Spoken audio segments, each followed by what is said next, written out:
Hola amigos y amigas, esta vez para poder conversar con Francisco Condori, responsable del Diplomado Internacional en Concreción de los Objetivos del Desarrollo Sostenible ODS en la educación a través de las artes. Hola Francisco. Hola Marcelino, un gusto estar aquí. Bien, ¿cuál ha sido el motivo para la organización de este Diplomado Internacional? Bueno, ya teníamos antes experiencias de trabajo con la Escuela de Bellas Artes y con la Escuela de Música y queríamos desarrollar un proyecto global más amplio que resuelva de manera, que no resuelva solo un problema nada más, sino que pueda también resolver otros problemas desde la educación. Claro, no como una resolución, sino como un proceso más de reflexión de las problemáticas que hay en el mundo, y vimos que el enfoque que nos podía ayudar a resolver esto, para analizarlo, para poder desarrollar un trabajo, era el enfoque de los ODS, ¿no? Los Objetivos de Desarrollo Sostenible, que son objetivos que se han asumido a nivel mundial por todos los países, pero que deben de ser implementados en todos los niveles, tanto del Estado como en los niveles sociales también. Pero es algo que los gobiernos no vienen haciendo debidamente, y en el Perú el sistema educativo casi desconoce lo que son los objetivos de desarrollo sostenible, y por eso pensamos que una forma de poder hacer conocer esto era trabajar con los docentes de las escuelas de arte y con otros docentes también, para que ellos puedan comenzar este proceso de reflexión sobre los objetivos de desarrollo sostenible, que son 17 y que trabajan diferentes ámbitos de la vida social, política, económica de un país, ¿no? Hablan sobre corrupción, pobreza, hambre, género, educación, ¿no? Las relaciones entre los diferentes estamentos para hacer un trabajo articulado. Entonces, los objetivos de desarrollo sostenible nos dan un panorama más amplio de cómo poder enfocar la solución de los problemas sociales, no solo desde un ángulo, sino desde todos los ángulos, para poder hacer que el desarrollo no sea solo de un lado, sino que sea un desarrollo sostenible. Por eso es que hablamos de sostenibilidad, ¿no? La estrategia que se ha utilizado para este trabajo con los profesores de las dos escuelas de arte de Ayacucho. Sí, es una estrategia simple, ¿no? Es que el arte desde la antigüedad siempre ha sido un medio. Uno de los fines del arte está en la mirada de poder eh, hacer una reflexión indirecta de las situaciones y de los problemas a los que se enfrenta una persona. Entonces el arte siempre es un medio indirecto de llegar a la persona y de generar una reflexión, eh, sin crear una polémica, sin crear una discusión, sin crear una pelea, ¿no? Entonces el arte es un medio que nos ayuda a reflexionar, por ejemplo, de lo que pasa con las mujeres, pero que es un proceso interno que al final nos va cambiando de una manera más subliminal, ¿no? De una manera menos confrontativa. Y en Ayacucho, una región de artistas, para mí fue como el mejor lugar para poder generar un trabajo con los artistas y profesores de arte, porque es una región ideal para hacer ese trabajo, ¿no? Por la calidad de arte que se tiene en esta región desde hace muchos años, la historia artística que tienen, y por el compromiso actual que tienen los profesores de arte también, que siempre mantienen vivas sus tradiciones y vivo y activo el proceso creativo, ¿no? ¿Por qué se ha elegido trabajar con el cuarto objetivo, ¿no? Especialmente el tema educativo? ¿Hay una razón? Bueno, es el cuarto educativo porque básicamente todos los miembros de este proceso son educadores, tanto los que participan de la Universidad de Hamburgo, como en mi caso, soy educador, como también los participantes del diplomado, ¿no? Por lo tanto, pensábamos que si la educación hacía una reflexión de las necesidades que hay en el mundo, es la educación la protagonista de este cambio. Pero la educación se utiliza como protagonista para reflexionar sobre los 17 objetivos de desarrollo sostenible, no solamente sobre el objetivo 4, que es la educación, sino que desde el objetivo 4 tenemos como una mirada amplia de los otros objetivos también. Entonces utilizamos todos los objetivos, pero trabajamos sobre el 4 porque creemos que en esta mirada amplia del mundo podemos fortalecer también la educación, entendiendo que la educación tiene como punto de partida tanto las fortalezas como las debilidades del entorno en el que se ubica la educación, ¿no? Entonces cada escuela debería trabajar desde las necesidades de su entorno, y las necesidades básicamente son los ODS. O sea, una forma de organizar las necesidades están organizadas a través de los Objetivos de Desarrollo Sostenible porque trabajan sobre todas las necesidades que hay en cualquier contexto, ya sea micro o ya sea macro como un país, ¿no? Bueno, como profesor de la Universidad de Hamburgo, debes tener claro de cuál es la concepción que tiene la universidad sobre el arte. Bueno, hay muchas concepciones, ¿no? Yo no soy un especialista en arte, soy un educador que trabaja con el arte, y para mí el arte tiene que tener sentido desde la posibilidad de generar un cambio. Es decir, el arte no debe ser un arte por el arte nada más, sino que debe de ser un arte con un sentido político. Pero no un sentido político enmarcado en una posición de izquierda, de derecha o cualquier tipo de marco político, sino desde una política de desarrollo global, ¿no? Enfocando el trabajo que estamos haciendo ahora, ¿no? Yo creo y le doy valor al artista que es de izquierda o al artista que es de derecha, pero en este contexto de trabajo de ODS, para nosotros el sentido está en que podamos trabajar desde un arte que pueda proyectar una reflexión sobre lo que pasa en el mundo. Entonces de repente se está generando una nueva concepción del arte, de un arte más enfocado en poder hacer una reflexión de lo que tenemos que aprender para poder sobrevivir.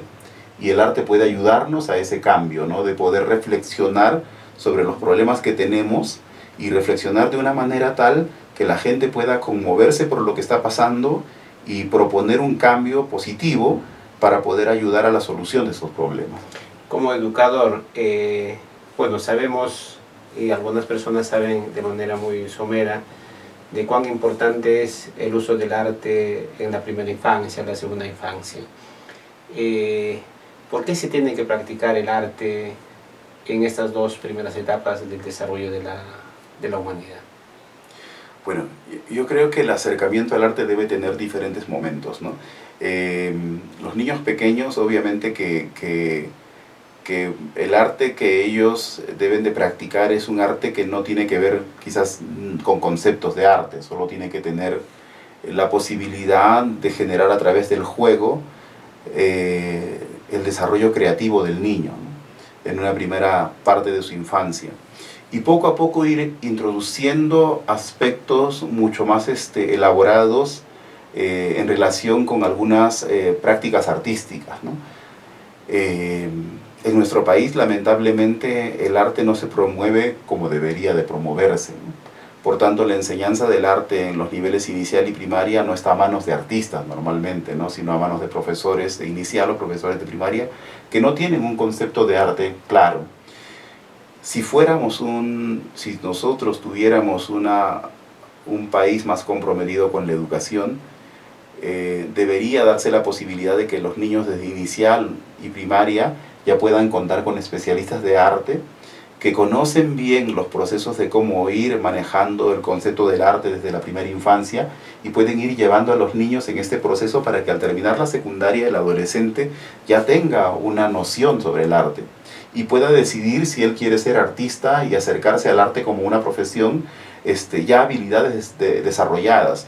Lamentablemente, en la mayoría de los colegios de inicial primaria y de secundaria, porque los profesores de arte en secundaria tienen muy poco tiempo y tienen que trabajar todas las dimensiones del arte, no se generan talentos en el arte. O sea, no somos un país que promueve el arte de manera estructural en el sistema educativo, sino de manera natural en los contextos en los que hay arte, ¿no? Como Ayacucho, donde se vive el arte a través de las manifestaciones socioculturales. Entonces dejamos que el arte se desarrolle y se promueva desde el ambiente sociocultural, pero no lo hacemos desde la educación. Entonces, plantear el cómo debería ser es difícil, ¿no? Porque es complejo que el Estado quiera invertir, mirando lo que ha pasado en los últimos gobiernos y en las últimas estructuras de política educativa, quiere invertir en trabajar el arte así de una manera más sostenida, porque realmente no hay un interés de hacerlo.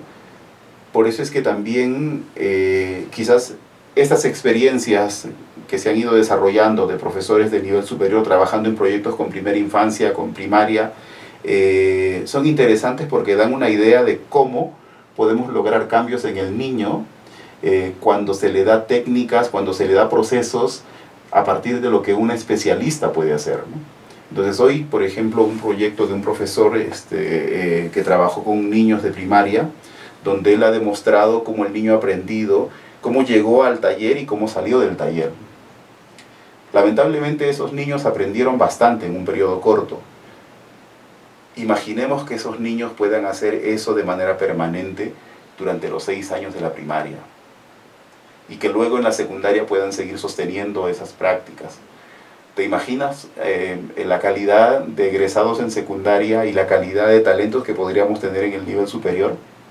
Y creo que eso es lo que no se imagina un gobierno o los gobiernos cuando trabajan en el sistema educativo, ¿no?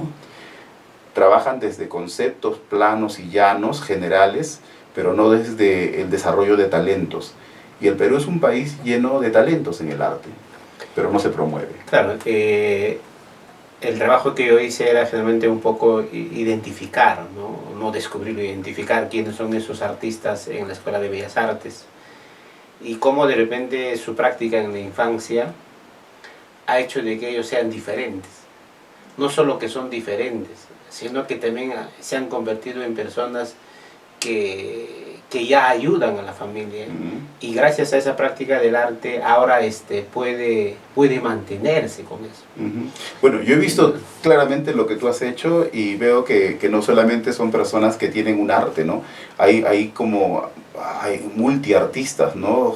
Hay un joven que tú mostrabas que maneja diversos instrumentos y uno puede ver allí que estas personas han aprendido de manera espontánea, de manera natural, sin que nadie les haya ayudado, ¿no? La pregunta que siempre nos hacemos y que me hago cuando estamos en educación es ¿por qué la educación no ayuda a la promoción de estos jóvenes, ¿no? Y creo que tú estás mostrando justamente ello, ¿no? El que no hay un área de la educación que pueda mostrar los talentos de los estudiantes, de las personas que están en las escuelas superiores en este caso, ¿no? Pero así como en la escuela superior, sucede en la escuela secundaria, en la escuela primaria y hasta en la escuela inicial, ¿no? Y eso es lamentable porque perdemos talentos porque no hay quien los mire y quien los desarrolle. Claro, y lo peor es que no hay una institución que forme con costumbres culturales de las comunidades andinas.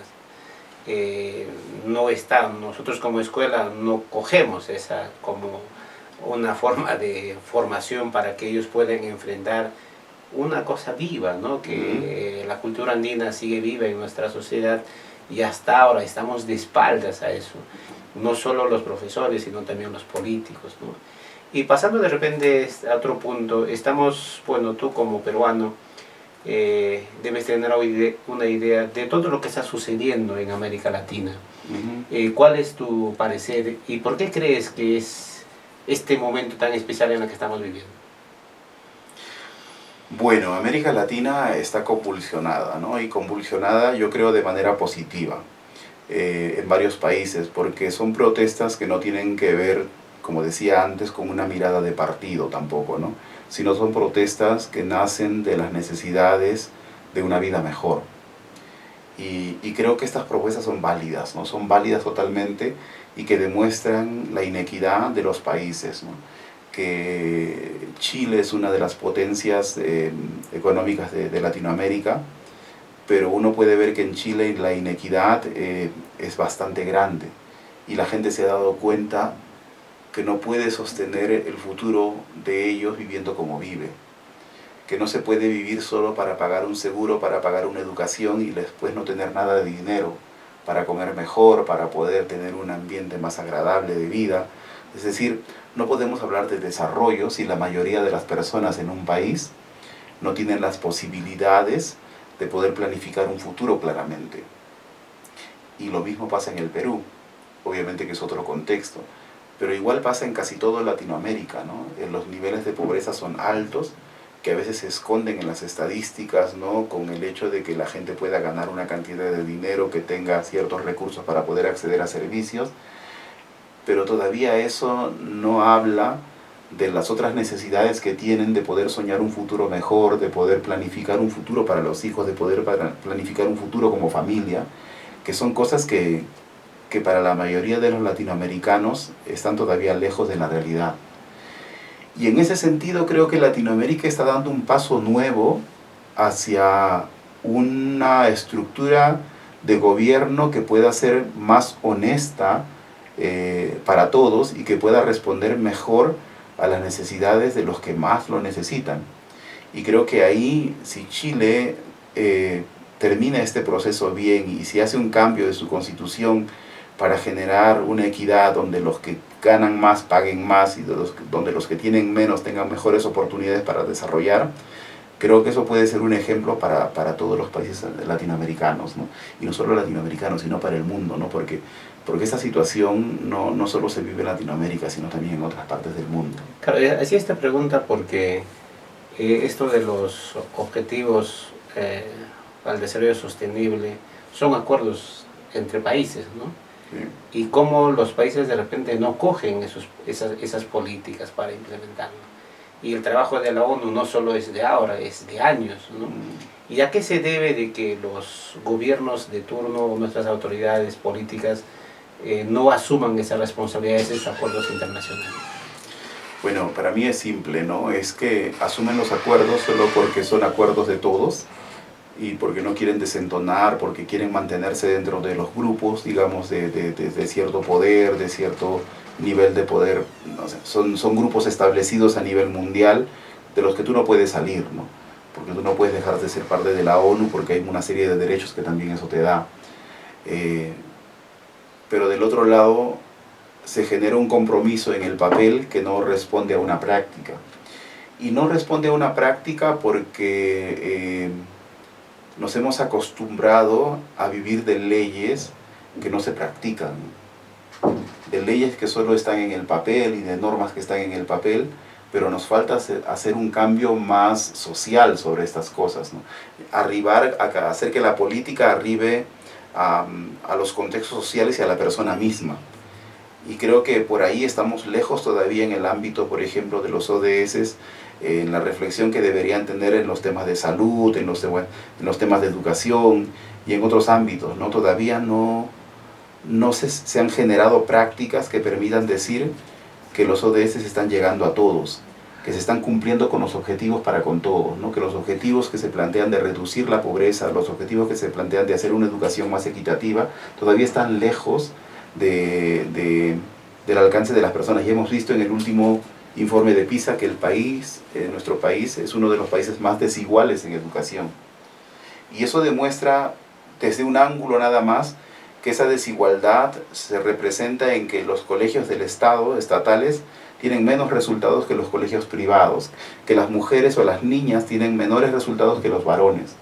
Y creo que eso nos visibiliza como país. O sea, desde la educación podemos mostrar qué está pasando en nuestro país y la inequidad en la que vivimos y también las diferencias que hay en relación, por ejemplo, con el género, donde todavía puede verse que somos un país machista, ¿no?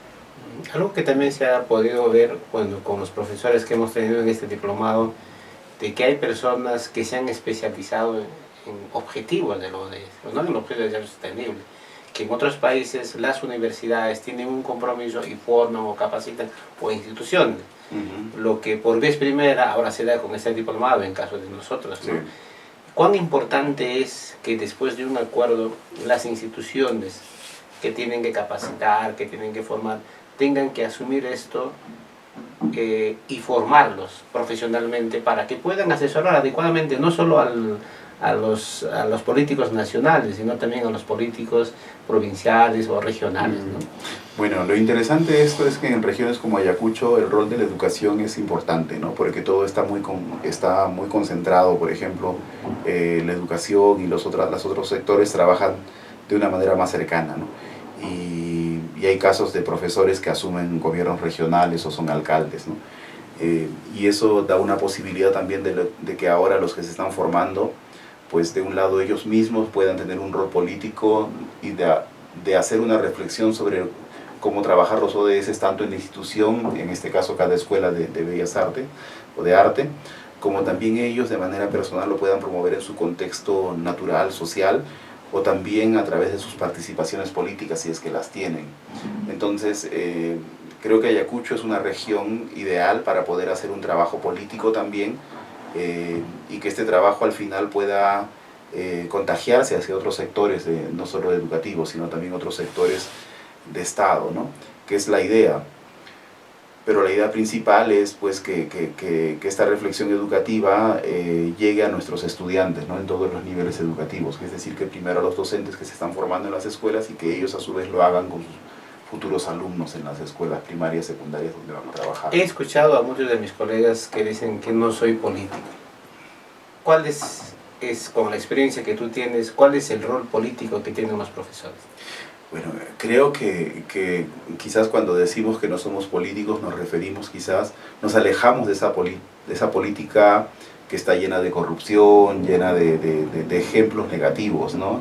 En los cuales decirse político ya te señala como una persona que se quiere aprovechar.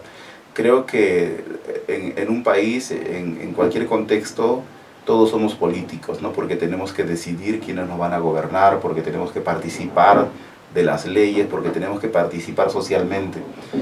Pero más específicamente, un docente tiene un rol mucho más que relevante, porque el docente tiene que enseñar bajo un enfoque de vida. Y ese enfoque de vida es un enfoque político. O sea, no podemos ser nosotros personas que solo trabajamos con conceptos y pensamos que los conceptos, aún los conceptos responden a un pensamiento filosófico que sustenta una política también. Por tanto, nosotros tenemos desde diferentes ángulos la política en nuestro trabajo como docentes, ¿no? Que no lo querramos asumir y que nos querramos alejar del rol político partidario y de los ejemplos negativos que hay, yo creo que eso está bien. Pero que no reconozcamos que nuestro trabajo da a la sociedad una nueva dimensión política porque formamos personas para una nueva sociedad, negar eso es como negar que el agua moja, ¿no? Creo que ahora este trabajo que se está haciendo con el grupo de personas nos hemos beneficiado con eso. Y algo también de repente es importante, ¿no? De que el trabajo, la metodología que se ha elegido no es lo que siempre estamos acostumbrados, presentar un trabajo, buscar más el marco teórico, nos estamos inventar algunos datos estadísticos, pero el trabajo ha sido totalmente diferente. ¿Nos podrías ampliar un poquito más de la metodología del trabajo que se ha hecho en este diplomado internacional? Sí, bueno, lo que queríamos romper era la idea de que un diplomado tiene que estar cargado de conceptos y de evaluaciones, ¿no? Que hay evaluaciones, que hay conceptos, pero los necesarios. Y del otro lado está el hecho de que también hay un trabajo personal que se tiene que asumir, ¿no? O sea, que no le podemos enseñar a un profesor en un nivel superior a leer con él en clase, ¿no? Son cosas que él puede hacer por sí mismo, leer, analizar y reflexionar sobre ello. Y también sentir que para lo que va a ejecutar luego, porque la idea en este proyecto era que el docente se forme un poco, que ejecute un trabajo aplicativo, un proyecto, y que en ese proyecto él vaya aprendiendo cosas nuevas a partir de las necesidades del proyecto. Es decir, que la necesidad de hacer mejor tu proyecto te obligue a ti a aprender cosas nuevas. Y no solo aprender cosas nuevas en conceptos, sino también en prácticas. Como te mencionaba conversando, para mí era muy grato escuchar a gente que ha vuelto a enseñar en primaria o en secundaria, porque es como, no es retroceder, es como regresar a las fuentes, ¿no? Y hacer este nombre que le planteaba al proyecto inicialmente, de establecer puentes, ¿no? De que el nivel superior debe acercarse también de alguna forma a los otros niveles educativos y nutrirse de ellos para poder mejorar su formación en el nivel superior.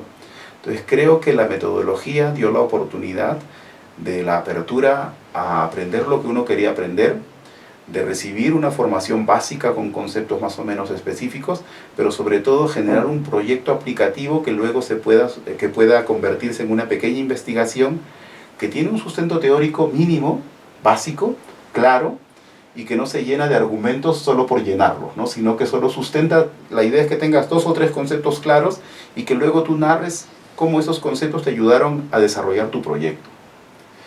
Que no es la lógica de a veces de la educación, ¿no? Que a veces te pides que aprendas muchos conceptos y que hagas poca práctica. Entonces invertimos ese sentido, era aquí hacer mucha práctica y trabajar con conceptos claros. ¿Se ha cumplido con los objetivos y las metas trazadas en este proyecto? Sí, largamente. ¿Cuáles ¿no? han sido los logros generalmente esos que trascendieron de repente? Bueno, estadísticamente todos los proyectos se hicieron, ninguno se dejó de ejecutar, y además de ello hubo todavía 2 proyectos, uno de ellos el tuyo, que se desarrolló por motivación propia, ¿no?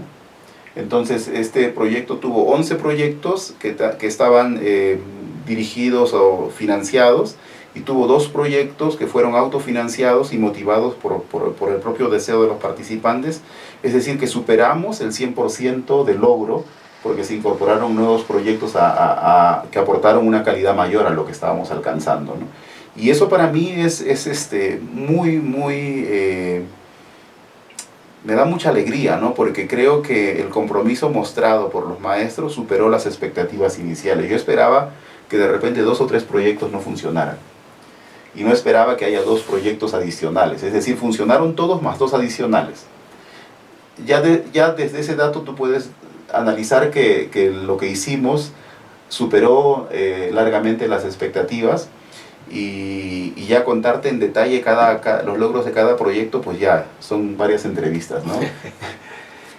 Agradecerte, Francisco. Creo que el rol del docente es muy especial en una sociedad como la nuestra, y el labor que estás cumpliendo tú como persona es algo que nos inspira, ¿no? Que necesitamos de eso.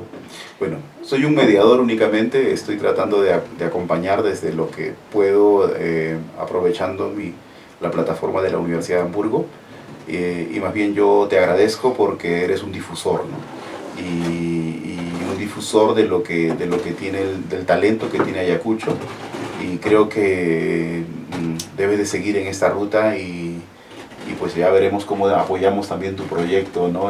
Para más adelante, que es la idea, ¿no? Muchas gracias. Gracias. Gracias, Francisco. Gracias.